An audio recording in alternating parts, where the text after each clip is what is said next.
Rachel stood in the stale, fluorescent hallway of Pinewood staffing, fingers pressed into the edges of a battered cardboard box. The muffled clack of computer keys drifted from the nearest temp cubicle, each stroke a flat heartbeat. It smelled faintly of Hello? burnt coffee and Yes, plastic, this is she. left over from someone's What morning seems to be the shift, problem? now cooling in forgotten mugs. A door slammed somewhere behind her. The sound echoed in the narrow corridor, rattling something loose inside her chest. Rachel looked down at the box, at the few rescued belongings. A desk plant with one yellow leaf, a half-used bottle of office hand sanitizer, a tangle of blue pens she'd meant to return to supply, and the expired badge from her last client contract. Parker and Sons Legal, the lamination worn where her thumb had nervously traced the edges all month. She lifted the badge, felt its cold smoothness. The numbers on it were already irrelevant. Her lease would be up in 4 days. No steady income, no offer letter, no new position. She pressed the badge into her pocket, as if it could become a talisman against whatever came next. Her phone vibrated. She answered without looking. "Mom? When are you coming?" Grace's voice, pitched high and careful, the way she always sounded when trying to hide worry. Rachel forced her own voice steady. "Soon, kiddo. I'll figure it out, Grace, promise." A pause. In the background, the faint shh of traffic from their apartment window, the distant bark of a neighbor's dog. Rachel imagined her daughter tracing circles on the frosted glass with her fingertip, spelling out secret messages for a future they still pretended was waiting. She hung up and pressed her head against the wall for a moment, closing her eyes to the overhead flicker. She heard the laughter of 2 recruiters on break, their voices bouncing against linoleum and glass. Her feet ached. Her blouse, already wrinkled from the morning's interviews, felt damp under the arms. The box in her hands seemed heavier with each step, though it weighed little.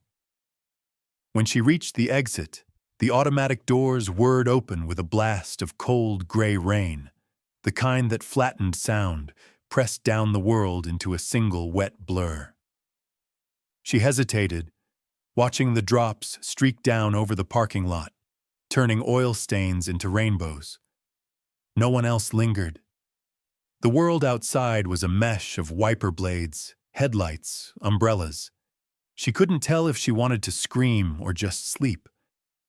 Instead, she adjusted her grip on the box and walked out. The rain found its way through the seams of her jacket within seconds, cold fingers trailing down her neck.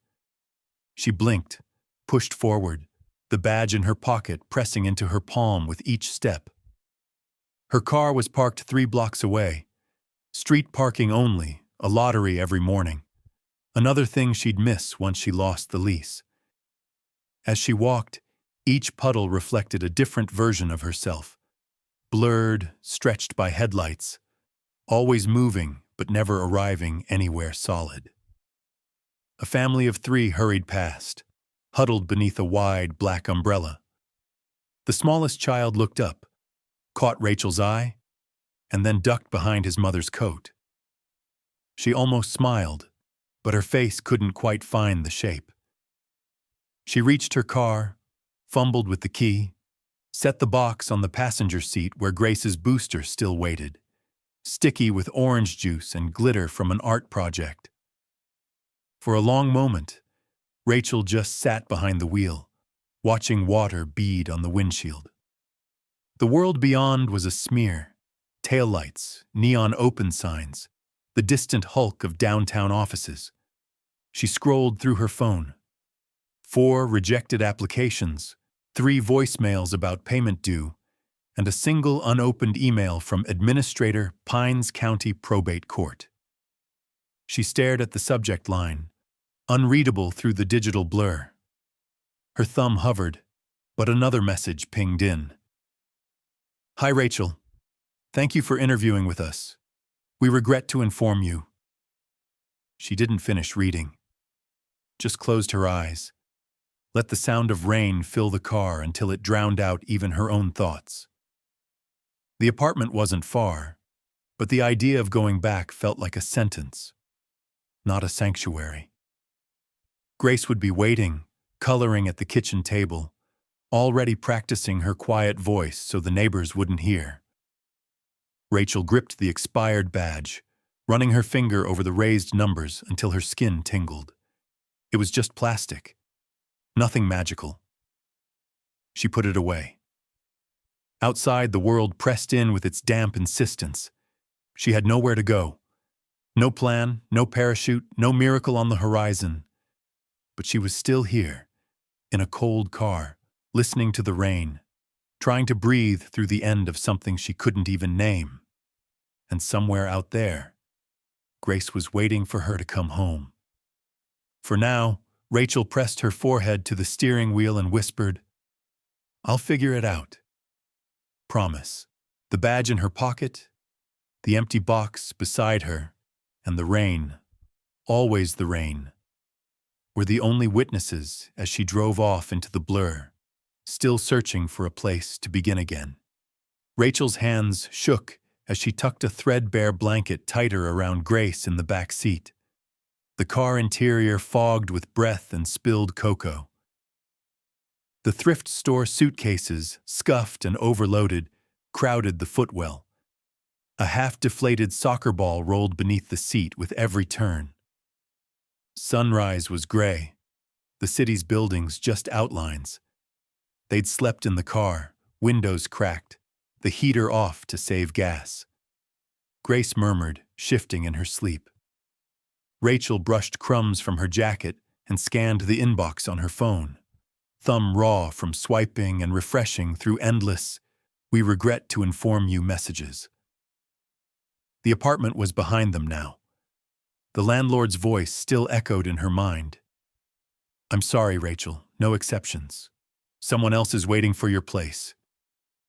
She hadn't argued, only nodded, the keys cold in her hand, her goodbye echoing off the scuffed hallway walls. The fridge was empty except for a single carton of milk she'd left for the next tenant. In her lap, a Gmail notification chimed. A legal email from the county, subject, "Notice of Inheritance, Hartwell Estate." Her fingers hovered over the screen. It felt like a mistake. But she opened it, reading and rereading the message, scanning for catch, loophole, scam. There it was. A will, a property, a name she barely remembered from her mother's stories. An uncle, distant, odd, a black sheep. The lawyer's address at the bottom seemed impossibly formal. Rachel's first thought was, there must be a catch. The next thought was of Grace, curled under her jacket, hair matted against the window. She imagined her daughter in a shelter, lining up for day-old toast, the careful hush of her voice. A decision took root, slow and certain, like water soaking into soil. By noon, they were in the lawyer's office, a cramped room above a shuttered bakery, walls lined with curling certificates and plastic ivy. Rachel fidgeted with the zipper on her coat, while Grace sat quietly, knees drawn up, studying the dust motes that drifted in the yellow light. The lawyer pushed a thin stack of papers across the desk. "You're next of kin. The property's yours if you want it. It'll need work." Rachel's signature trembled, the pen skipping over her name. Her agency's email pinged again. "You remain on our temp roster, 0 guaranteed hours." She stared at the words, fingers white on her phone. She could almost hear the hiss of hope deflating, the way air slipped from Grace's old soccer ball. Still, she signed, the paper cold beneath her hand, and slid it back. When they left, the sky had begun to spit drizzle again. The 0-hour contract notice trembled in her grip before she crumpled it into her coat pocket, the paper damp against her palm. Grace clutched her backpack, sneakers scuffing the sidewalk.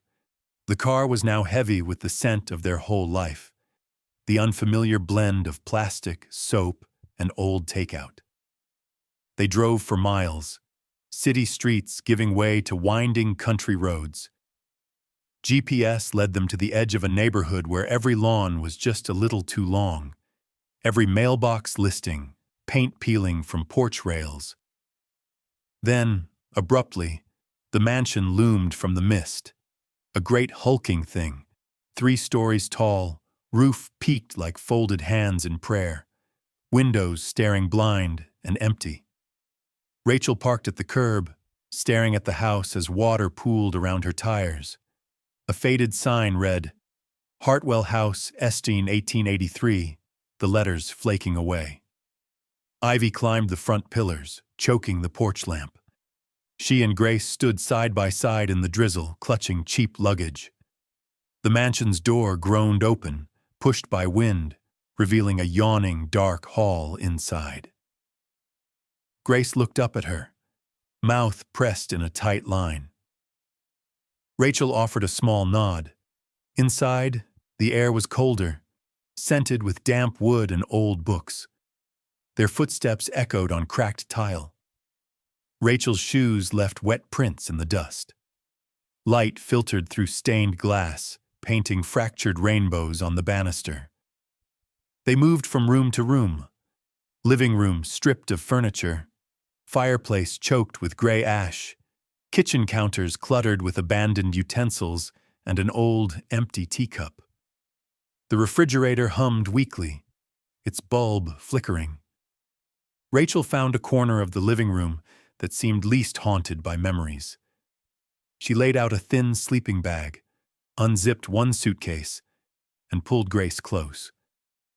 Her daughter shivered, eyes wide, listening to the house groan as rain battered the windows.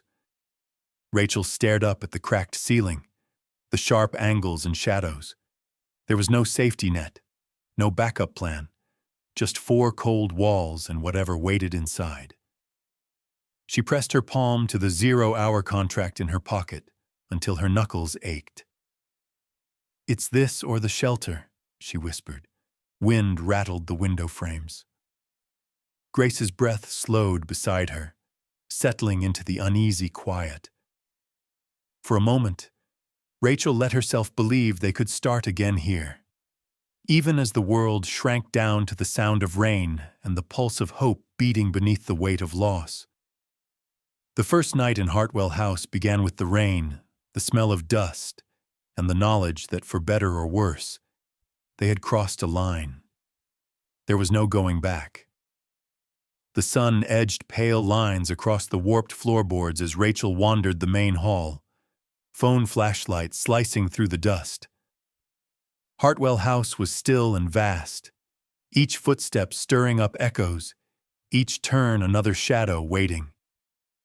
Grace trailed behind, one sock sliding down, her backpack swinging as she peered through cracked doors and paused at unfamiliar objects, a broken piano, an oval mirror webbed with age.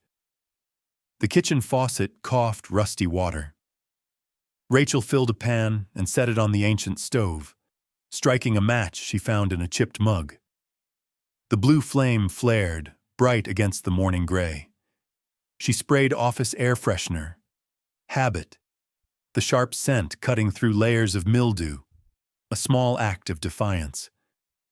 They ate dry cereal from a mixing bowl, sitting on the cold tile, knees touching. The refrigerator wheezed. Grace's laptop glowed in her lap, power cord stretched across the room, searching for an outlet that worked.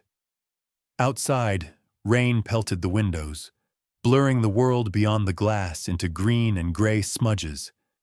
Rachel's checklist grew longer with every room. Leaky roof over the parlor, loose stair rail, bathroom tap dripping in slow, insistent beats.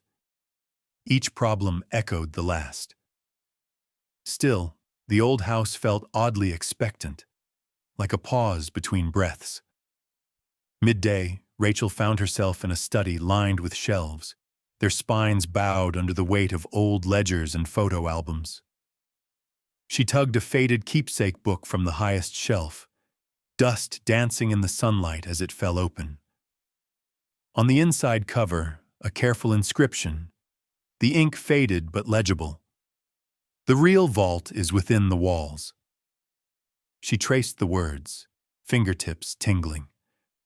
Something about the phrase made the air seem heavier. She glanced over her shoulder. The hallway was empty except for the faint patter of Grace's footsteps. In the next room, Grace sat cross-legged on the cold wood, laptop illuminating her face in ghostly blue. She was sketching symbols she'd found carved into the desk, swirls and odd shapes, part map, part code. Rachel watched, silent, trying to remember stories her mother used to tell about the house's former owner. A man who hid things in plain sight. A prankster. A puzzle maker. "Look," Grace murmured, tapping the keys. "It matches, see?" She pointed at a symbol on the desk, then showed Rachel a faded diagram she'd found in an old folder on the desktop, left behind by the previous tenant or maybe an ancestor. Rachel smiled, weak but genuine. She closed the keepsake book, the spine cracking. There was no deed in the files she'd brought from the lawyer, no insurance paperwork, no birth certificates. Everything official was missing. She would need those documents if she wanted any hope of applying for housing assistance or registering Grace for school. The rest of the day passed in small tasks, duct taping a trash bag over a leaky spot in the attic, reassembling a kitchen drawer with a stray screwdriver, shaking out blankets that smelled of cedar and dust. The house was drafty. Rachel slipped on a cardigan, shivered, and rubbed her arms. At dusk, the doorbell buzzed, a rusty electric whine. Rachel paused, heart stuttering. Through the frosted glass, she made out a silhouette, a neighbor holding an umbrella, face unreadable in the twilight. "Evening?" the woman said, not smiling. "Just checking who moved in. Lot of folks come and go from this place." Her eyes lingered on Rachel's suitcase, on Grace's laptop glowing behind her. Rachel nodded, mumbling something about family, inheritance, work. The neighbor shrugged, rain dripping from her sleeve. "House likes to keep secrets," she said, almost an accusation. When the door shut, Rachel locked it. She watched Grace return to her symbols, undeterred, almost content. Rachel felt the cold settle in deeper, the loneliness stretching like a shadow across the room. Later, as Grace brushed her teeth at the kitchen sink, Rachel opened the keepsake book again, hunting for a clue. A pressed violet between pages, a scrawled margin note, a date underlined. The house creaked around her, pipes groaning, wind fingering the eaves. She read the inscription one more time. "The real vault is within the walls." If this place falls apart, so do we, she thought. Rachel curled up beside Grace on a makeshift mattress in the parlor. The book rested on the nightstand, a silent promise. The rain pressed steady and unrelenting against the glass. In the darkness, Rachel could just make out Grace's sketches on the floor. A scattering of clues, questions, and the fragile hope that somewhere, inside these battered walls, an answer was waiting to be found. Morning in Hartwell House arrived with a groan. Pipes clanking behind walls, the radiators rattling awake as Rachel shuffled through the hall, bare feet cold against splintered wood. Outside, the drizzle lingered. The world looked faded through rain-smeared glass, the garden a tangle of weeds and wind-blown leaves. Rachel made instant coffee, the spoon tapping against a chipped mug. Steam fogged her glasses as she scanned emails on her phone. Agency notifications stacked up, each one colder than the last. Reminder, please confirm availability. No hours scheduled this week. She tried not to let the emptiness of her inbox press in, but it trailed her like a shadow. A sharp knock at the door startled her. Rachel found a courier, raincoat glistening, envelope outstretched. "Miss Hartwell?" She nodded, accepting the stiff official package, housing office letterhead at the top, an impersonal demand in black print. 5 days to provide legal deed or vacate premises. Failure to comply will result in immediate removal. Rachel pressed her thumb into the paper, reading each word twice. 5 days. No deed, no place to live, no backup plan. Her chest felt tight. Back inside, Grace huddled over the kitchen table, blanket wrapped around her shoulders, drawing a new map based on last night's discoveries. Arrows, rooms, tiny cryptic notes. The keepsake book lay open beside her, pages peppered with sticky notes. Rachel reached for a distraction, scrubbing at a coffee stain on the counter. The kitchen faucet sputtered, the water running rusty again. She dug out a steel wool pad, attacking the stain, her mind cycling through every possible solution. Call the lawyer? Beg the housing office? The problem felt bigger than the house itself, the walls crowding in. A sharp crash broke her thoughts. Grace, startled by a sudden power flicker, dropped her laptop. It bounced, screen flashing, then thudded against the tile. Rachel winced, her own nerves stretched thin. As she hurried over, she spotted something. A thin seam in the kitchen baseboard, a sliver where paint had peeled. She knelt, fingernails picking at the crack. Grace joined, small hands brushing dust away.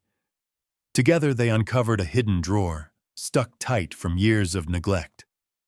With effort, Rachel pried it open, revealing a folded, hand-drawn map tucked beside an old USB drive, its casing yellowed with age. The map was different, more detailed, showing a network of crawl spaces, arrows pointing to a room marked with a faded X. Grace's eyes widened, the laptop forgotten for a moment. Before Rachel could examine the map further, her phone buzzed. Another agency message. "Pick up an emergency shift now, or lose your spot on the roster." Rachel stood at the sink, phone trembling in her hand, the weight of the decision pressing down. The kitchen window blurred with rain, her own reflection ghostly behind the glass. She glanced at Grace, who was already studying the new map, lips pressed tight in concentration. For a few long minutes, Rachel stood frozen. Work meant gas, food, a tiny bit of security. Yet if she left, the deadline for the deed would slip through her fingers. She crumpled the agency's message, letting the paper drop to the floor. Her thumb stroked the surface of the old USB drive, cool and mysterious, heavy with silent promise. "One mistake, and we lose everything," she whispered, more to herself than anyone. Determination took shape in the air between mother and daughter. Rachel pushed her phone aside, tucking the USB drive into her jacket.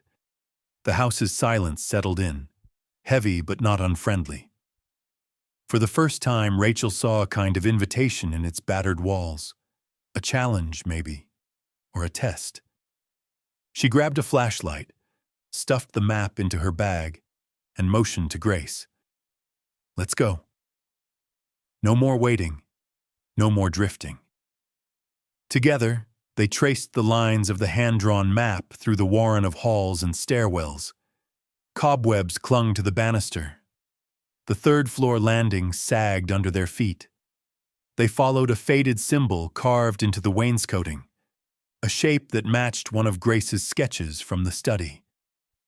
Behind a heavy door, they found a narrow set of stairs winding down into a cellar.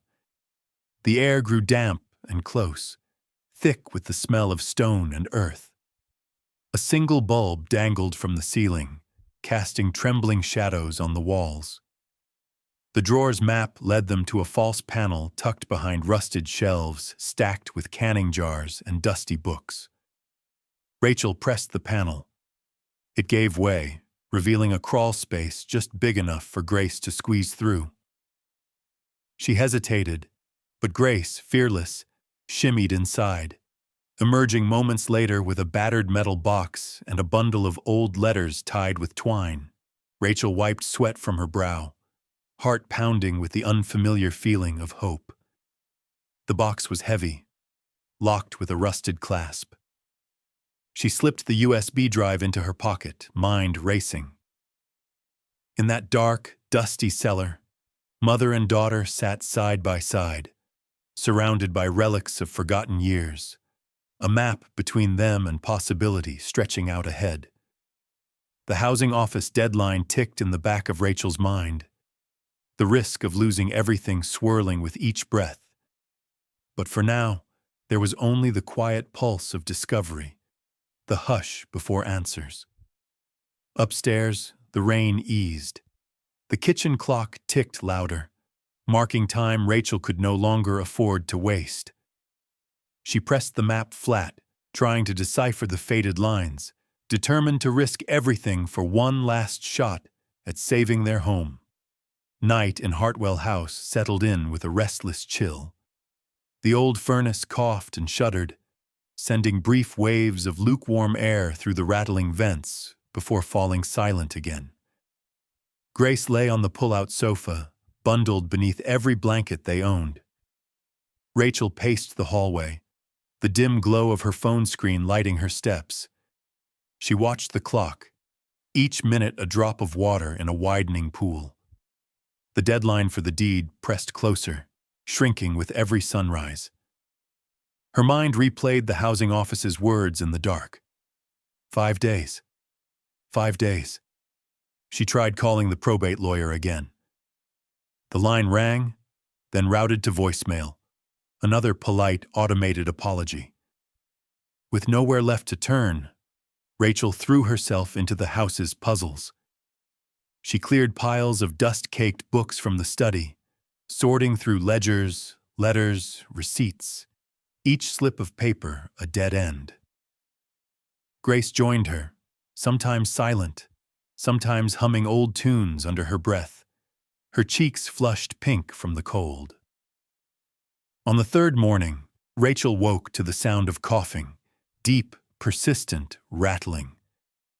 Grace sat upright, shivering. Rachel found the old thermometer in the first aid kit, a low-grade fever. She wrapped Grace in a sweatshirt, made tea with honey, and watched as her daughter's eyelids drooped. The house felt colder, the drafts more biting. Rachel's worry for her child simmered beneath every task. Her phone buzzed. Missed shift. No call, no show. Then again, your replacement will be assigned, if no response. She silenced it. There was no time for distractions. She could feel her job slipping away like water through her fingers. Later, while Rachel tore up old carpet in the hall, Grace wandered the upper rooms, notebook in hand. She stopped at a warped section of wall where the wallpaper bubbled. Rachel joined her, tracing her hand along the seam. She remembered a line from the keepsake book. The real vault is within the walls. Together, they pressed and listened. Finally, Rachel heard a faint echo, hollow.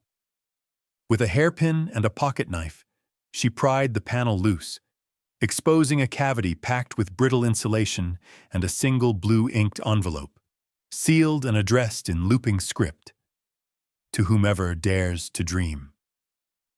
Rachel turned the envelope over, heart fluttering. She opened it, hands shaking, and found a faded map, a new one marked with a path leading to a small room behind the parlor fireplace. There, a coded message hinted at a key and a date. Before she could study it further, a flash outside caught her eye. She peered through the cracked window. A truck idled at the curb, its headlights slicing through the dusk. Rachel watched the silhouette in the driver's seat, someone with a phone, pausing, staring at the house before pulling away. The same truck had circled twice that week. A tangle of fear and suspicion knotted in Rachel's stomach. She stepped back, careful not to draw attention, then closed the blinds. Grace watched her, silent, reading something in her mother's face. As night fell, Rachel scanned the new envelope again and again. The paper smelled faintly of lavender and old smoke. She traced the looping script with her finger. Everything in the house seemed to point here, to this one moment, a turning point she could not afford to miss. In the kitchen, her phone buzzed with more warnings. Last chance. Report now or lose your slot. Her job was slipping away. She pictured the temp agency erasing her name from their lists, her file vanishing into a sea of others. Grace sneezed in the living room, and Rachel felt the old panic press in, cold as the wind sliding beneath the door. She tucked the envelope into her jacket, then moved through the house with new urgency. In the dark, the floorboards creaked under her steps.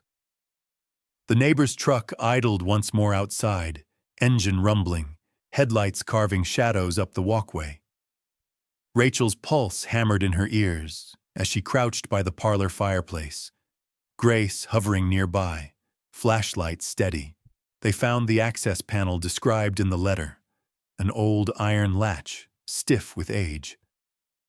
Rachel pulled, revealing a crawl space and a battered metal lockbox. Her hands shook as she lifted it out, the weight of hope and exhaustion blurring together. "We can't quit now," she whispered. "Not when we're this close." She stared at the envelope, afraid to open it fully, afraid of what they might find and what might be missing.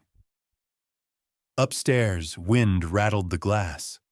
The neighbor's truck faded into the night. And somewhere outside, the world waited to decide their fate.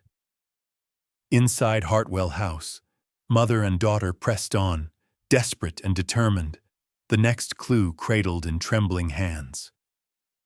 Rachel woke before dawn, her breath clouding and the weak light spilling through a crack in the curtains. The house was quiet, too quiet. Each creak and moan a reminder of how alone they truly were.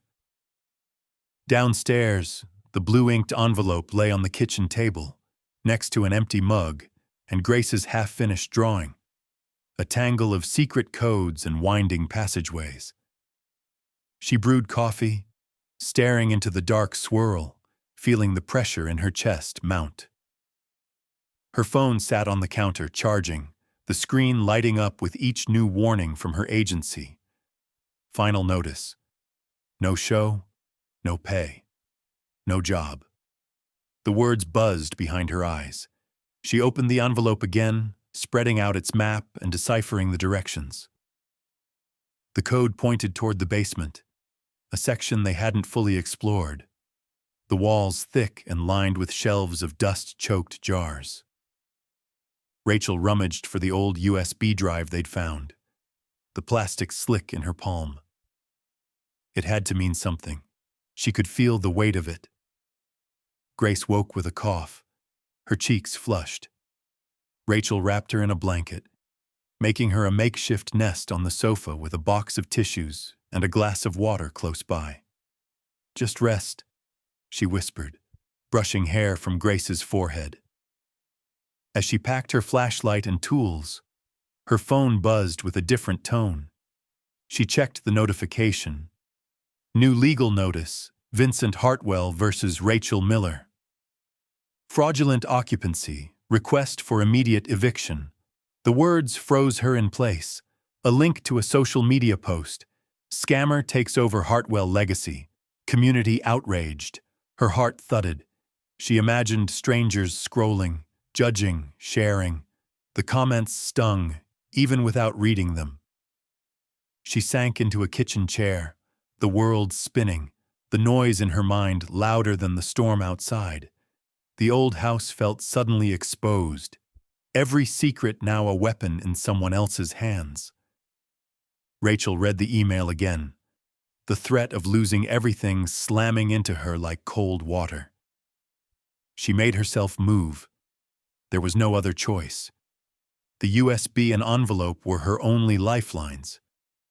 She tucked both into her jacket pocket, pulled on boots, and headed for the basement door. As she twisted the handle, she glanced back at Grace, curled on the sofa, arms around her knees, eyes flickering with worry even as she tried to be brave.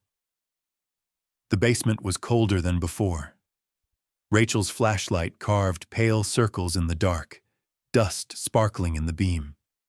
She followed the map's trail along the walls, running her hands across stone until her fingers found the edge of an iron safe, almost hidden behind a false panel.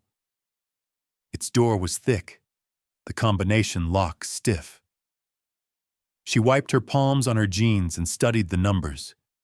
The date they'd moved in was etched faintly above the dial, her uncle's final riddle, perhaps. She spun the wheel. 03-14-2023. The lock clicked, a heavy sound that echoed up through her bones. The safe creaked open. Rachel's breath caught. A small pile of papers, a sealed envelope, a few old coins, and a weathered photograph of her uncle as a young man, grinning beside a woman Rachel didn't recognize. Atop the pile, a handwritten letter in neat script. If you're reading this, you belong here. The house, and what's inside, is yours to protect. Use it well. Rachel's hands shook as she thumbed through the documents. Deeds, insurance forms, birth certificates, all the missing paperwork, bundled together. At the bottom, a slim metal key attached to a velvet ribbon, the same deep blue as the ink on the map. A sudden sound broke the stillness. The front door slamming, footsteps thundering overhead. "Grace!" Rachel called, panic sharpening every sense. She darted up the basement stairs, heart hammering. The house felt alive now, every board vibrating with tension. She found Grace standing in the foyer, her eyes wide, clutching the battered metal lockbox. At the front door, a man in a suit, Vincent Hartwell, she recognized him from the social posts, stood with two officers, his voice raised and insistent. Papers in hand, he waved them at Rachel, demanding answers. Rachel pulled Grace behind her, clutching the envelope and USB. "You have no right," Vincent cut her off, shouting for the officers to check the deed, check the safe, check everything. The officers looked uncertain, the rain from their coats puddling on the worn tile. For a long moment, everything hovered in limbo. The house, the lawsuit, the future Rachel and Grace had started to hope for. Rachel glanced at the safe, still open downstairs. If they didn't prove ownership now, it was all over. "If we don't finish tonight," she said quietly, "it's all over." Behind her, the safe's door hung open, the documents inside shining faintly in the gloom. Vincent banged at the frame, demanding to be let inside. Rachel squeezed Grace's hand, steeling herself for the fight that was coming. The night stretched ahead, uncertain and electric, the line between loss and salvation thinner than ever before. The rain battered the stained glass windows, warping colors across the hallway. Rachel stood between Grace and the foyer, her hand tight around the envelope, the USB drive pressing sharp against her palm.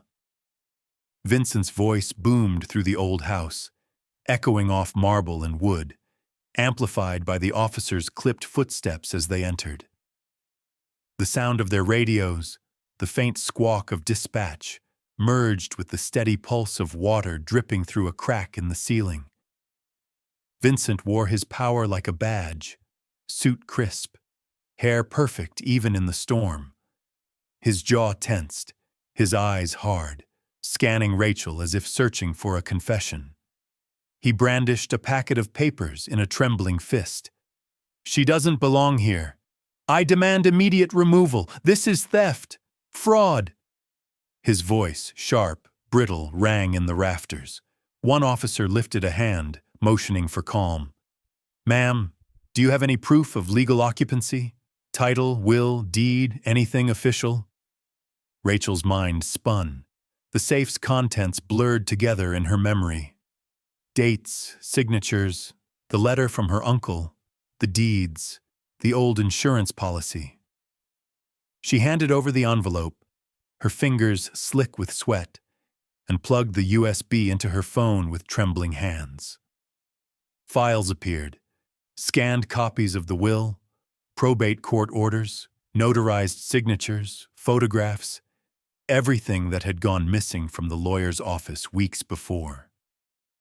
She tapped record on her phone's camera, turning the lens toward Vincent, the officers, the scattered documents on the hall table. Grace shrank behind her, clutching the battered lockbox to her chest, eyes fixed on the water pooling beneath the front door. The lead officer paged through the documents, reading slowly, lips moving. The silence pressed in, broken only by the distant storm and Vincent's ragged breathing. Rachel steadied her own, focusing on the USB's blue light blinking, a pulse of hope. In the background, a body cam's red dot blinked to life. "Let's get this on record," the officer murmured, adjusting the angle, catching both Vincent's glare and Rachel's exhaustion. Vincent stepped forward, hands up, voice suddenly low, persuasive, promising to resolve this quietly, for the good of the family, for the town. But the officer shook his head. "We have to follow the paperwork." Rachel found herself speaking, voice rough. "You don't get to write my story." The phrase hung in the air, unexpected, heavier than she'd meant. Grace moved closer, her small hand searching for Rachel's. The house seemed to hold its breath. From the kitchen, the old refrigerator buzzed, then went silent. The world outside receded to the scratch of rain and the hollow tick of the clock. Minutes passed. The officers reviewed the files, double-checked signatures, called someone at City Records.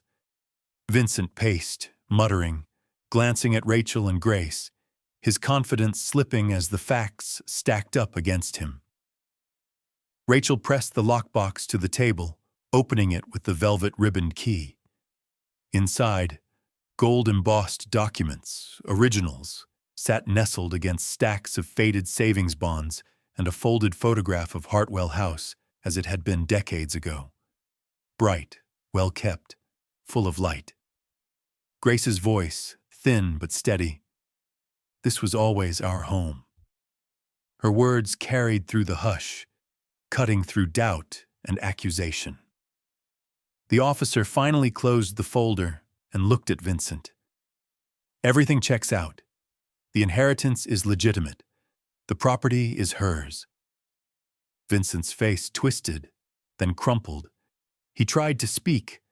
Anger, disbelief, the sharp snap of pride meeting reality, but no words came.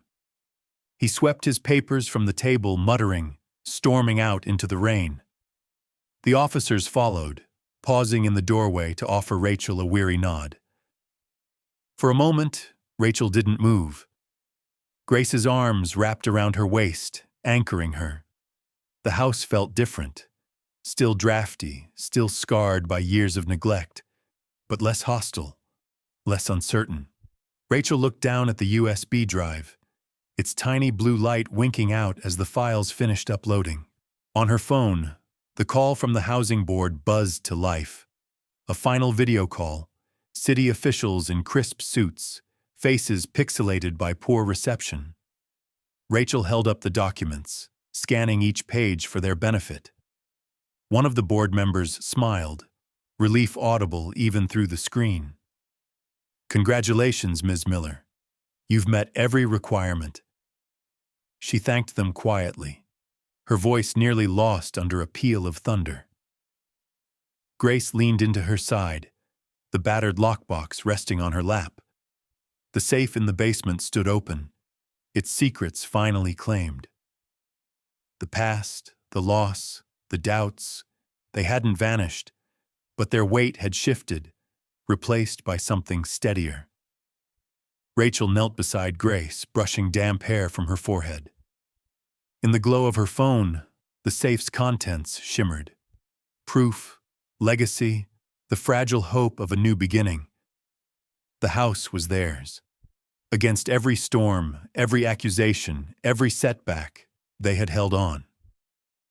Outside, the rain slowed.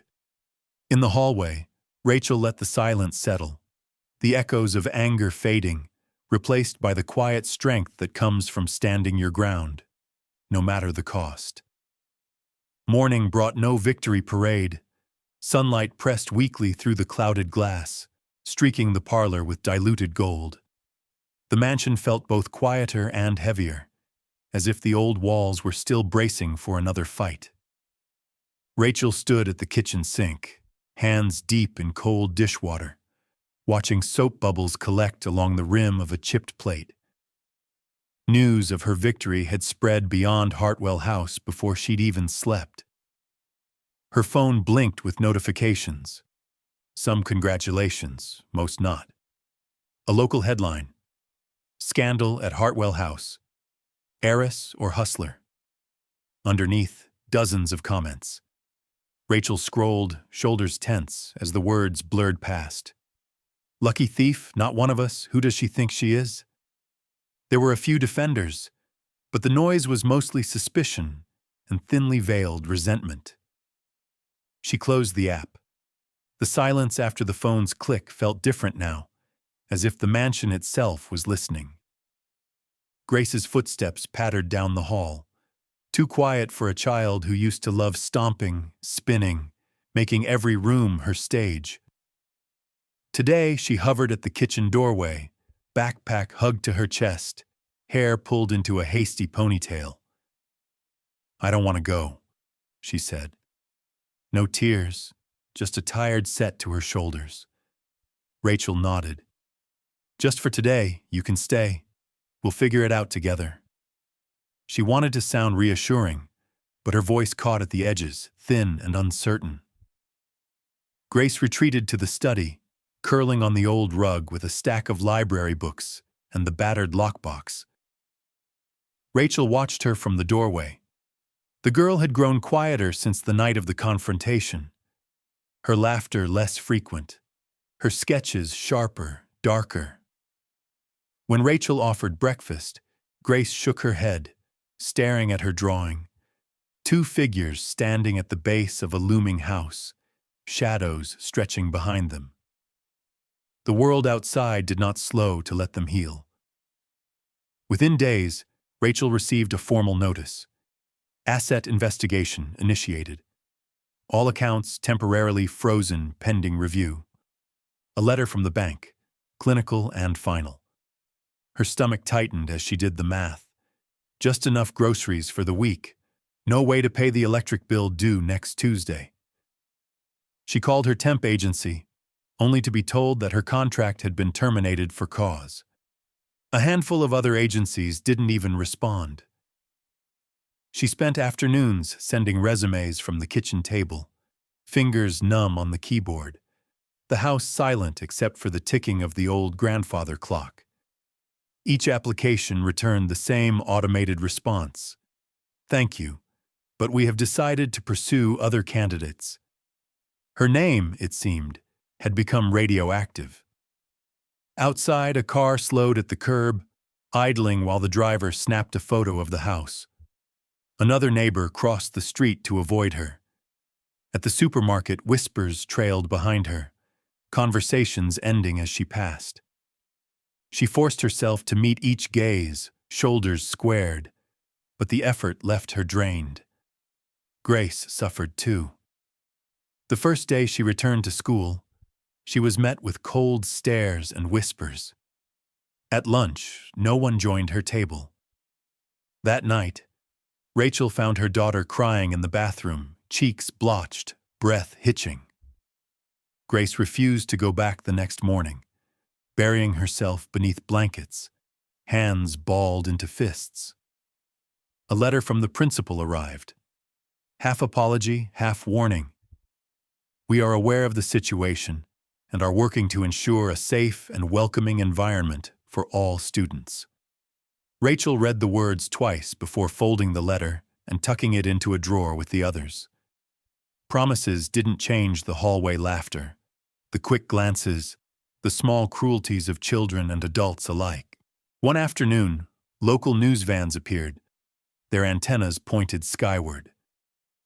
Rachel watched from behind a lace curtain as a reporter rehearsed her lines, gesturing dramatically at the house.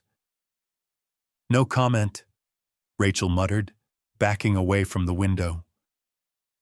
The house felt smaller with every knock, every new intrusion. Bills piled up. Rachel rationed heat, wore socks to bed, cut fruit into careful halves. Grace rarely smiled now, her drawings full of locked doors and rainy skies. The victory of keeping the house tasted hollow, undercut by the sharp tang of being an outsider, a spectacle. Late one night, Rachel found herself staring out the parlor window, the empty street bathed in blue television glow. She counted the blessings. Grace asleep, the house still standing, a formal apology letter from the school clutched in her hand. Outside, a stray cat pressed against the porch, eyes glinting in the dark, as if keeping watch. Some things, Rachel thought, are worth fighting for, even when the fighting doesn't end with a win, even when every day after is its own kind of battle. She pressed her forehead to the cool glass, eyes drifting shut, exhaustion pooling in her limbs. The house exhaled around her, old and weary but still holding on. Tomorrow, she told herself, tomorrow they would try again. The wind had shifted by mid-November, whistling around Hartwell House, sending stray leaves spinning along the walk. Rachel stood in the dining room, hands wrapped around a mug gone lukewarm. The house, though still drafty, had settled around her in a new way.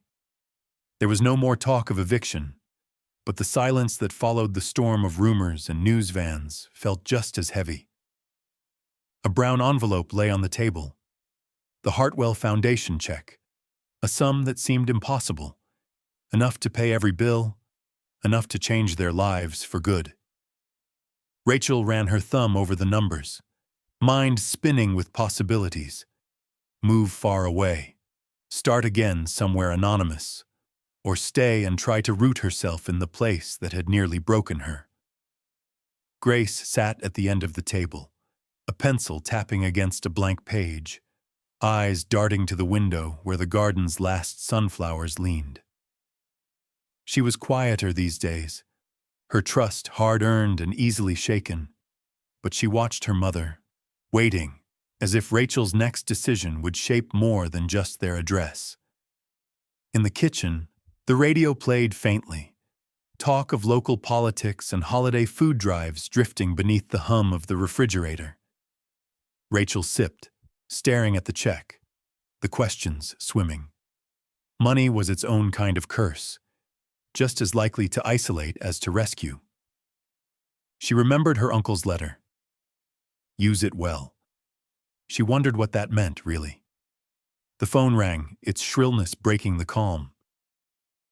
The number belonged to the mayor's office, inviting Rachel and Grace to a town hall meeting, an opportunity to discuss the future of the Hartwell legacy. Rachel almost let it go to voicemail, but Grace nudged her, eyes brightening for the first time in days. The meeting took place in the echoing gym of the old elementary school.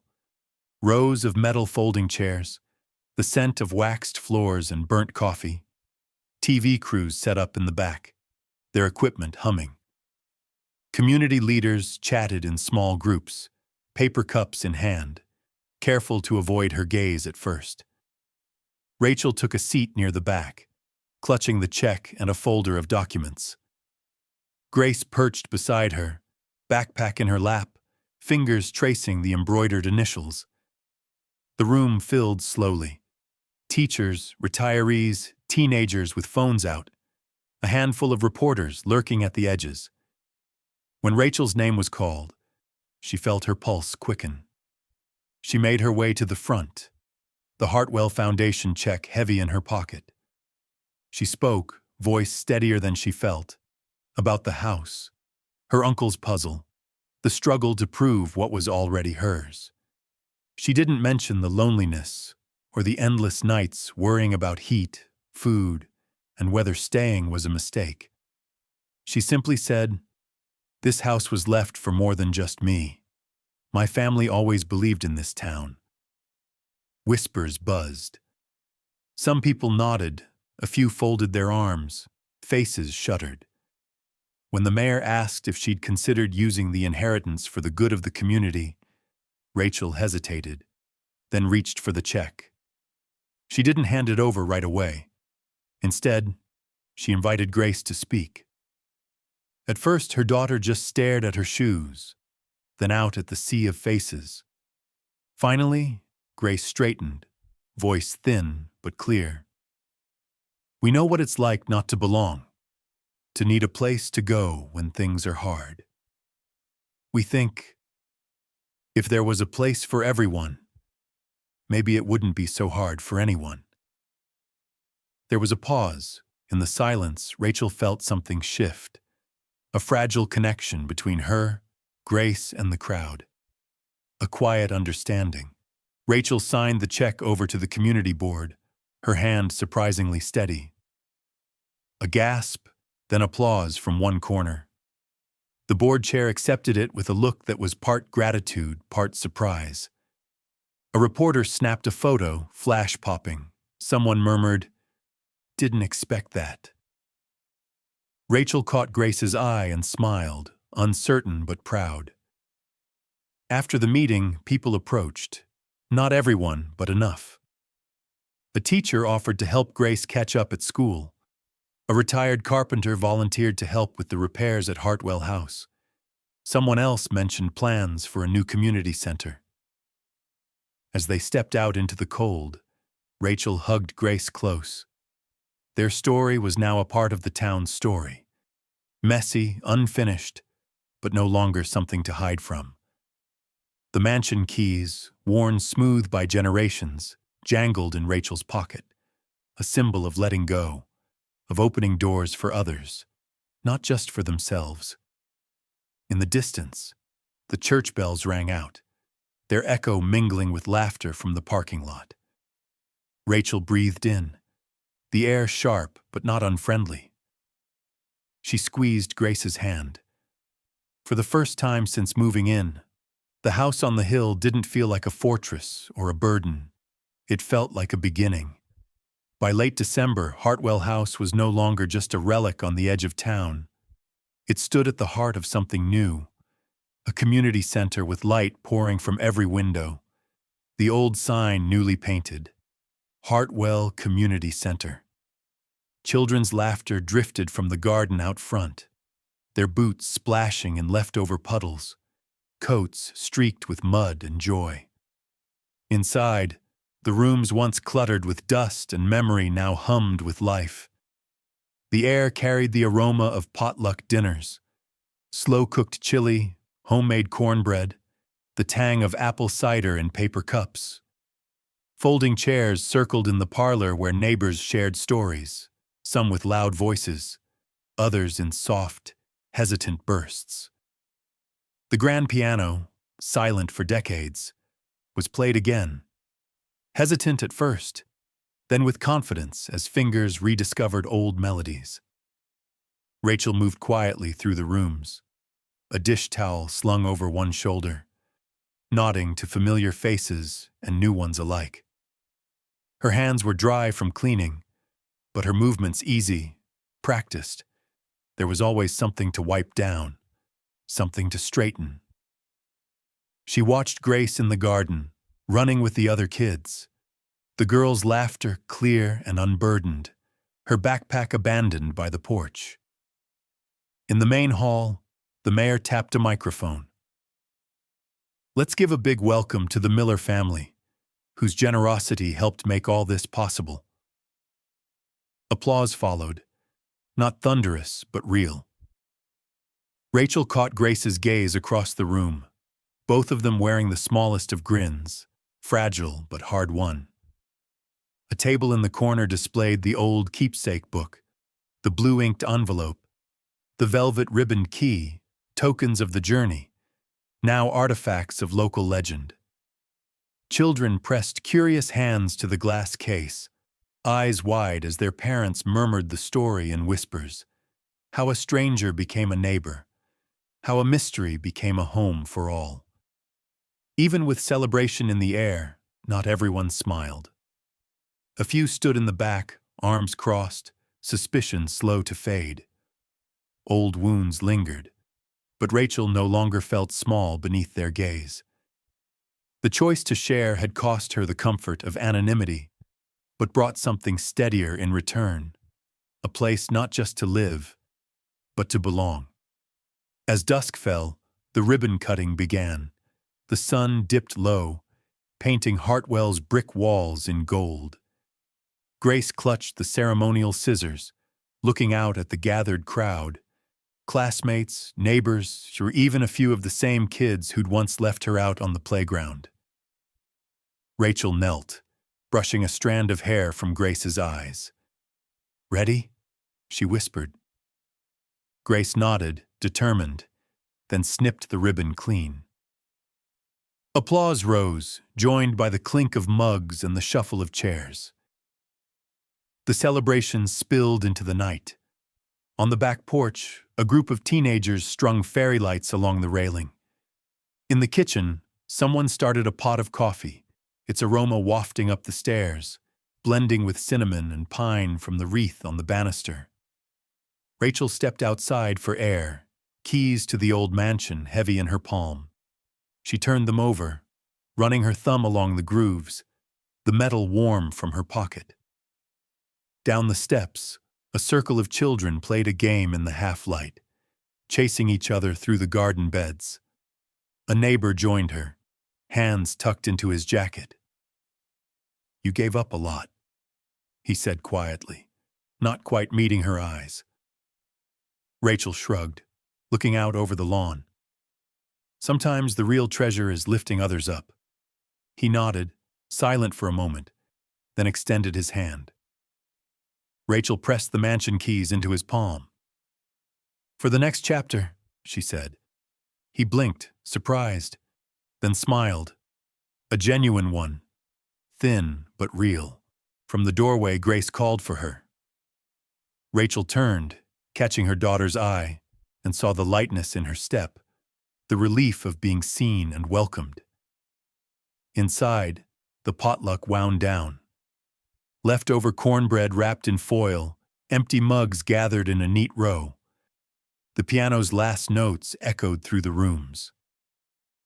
Rachel wandered from space to space, touching the backs of chairs, feeling the warmth lingering on the wood. In the final quiet, she looked back over the people gathered, their laughter, their uncertain hopes, the way strangers slowly, stubbornly, became something like family. The house was changed. So was she.